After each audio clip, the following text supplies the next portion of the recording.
ilaw sa sanlibutan, ikalat mabuting balita, at ibigin ang Diyos at kapwa.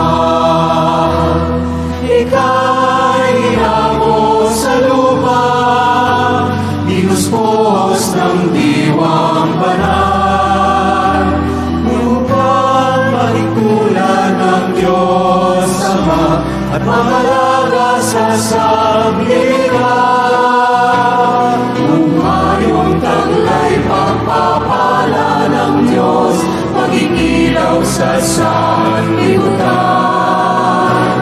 ikalat mabuting balita,